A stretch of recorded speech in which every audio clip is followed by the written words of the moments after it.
Hi there everybody and welcome back to Rude English. Today we're going to be talking about must. Must is a modal verb and modal verbs in general can be difficult to understand. But don't worry because I'm going to explain exactly what it means, how to use it, how it changes in connected speech, and some common mistakes that I hear. So don't go away.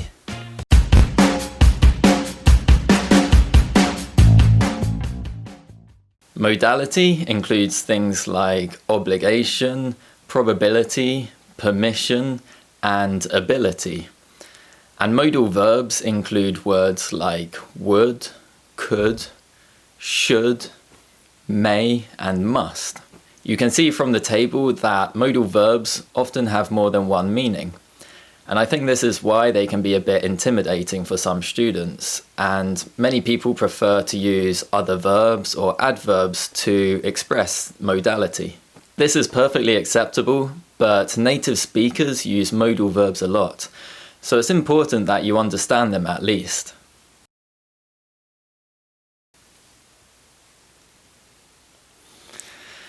I must be the most handsome man in the world. The main use of the word must is to describe probability, or more specifically, certainty. We use it to describe things that we believe to be true, usually based on evidence or past experience. This is also known as deduction. To construct sentences using must, simply use it as an auxiliary verb. The main verb is in the infinitive, without to. For example, he looks confused. He must be lost. When we believe something isn't true, we use must not. For example, he looks lost. He must not know this city. Be careful, because we can't use the contracted form of must not to express probability. Mustn't has a completely different meaning, which will be explained later on. But for now, just remember that we use must not when we believe something isn't true. I smell smoke. Shit! I must have left the oven on. When we believe something is true in the past, we use must have plus the past participle. For example, I can't find my wallet. I must have left it in the car. Auxiliary verbs are often transformed in connected speech, so must have sounds more like muster. I must have left it in the car.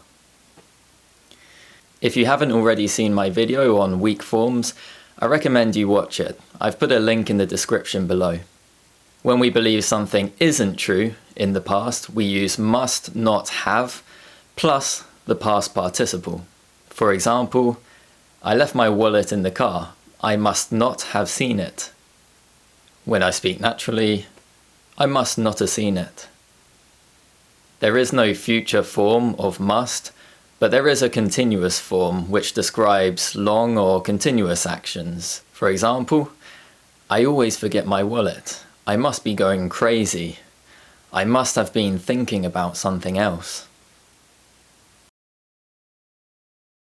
I often hear students use must to express obligation in sentences like this. I must go to work tomorrow. This is grammatically correct, but it sounds a bit unnatural because native speakers rarely use must to express obligation in spoken English. In fact, must is almost exclusively used in written English and formal instructions, such as passengers must fasten seatbelts while seated. When we want to use must to express obligation in negative sentences, we use mustn't. For example, students mustn't use a dictionary during the exam. There is no future or past form of must when we use it to express obligation. Remember that native speakers almost always use have to or have got to express obligation in spoken English. For example, I have to go to work tomorrow. I've got to pick up the kids from school. Well, that's the end of the lesson. Thanks for watching. If you can think of any more examples using must, then write them in the comments below and I'll read them and respond. If you enjoyed it or if you learned something new, then please like and subscribe, and I'll see you again for more videos in the future. Goodbye.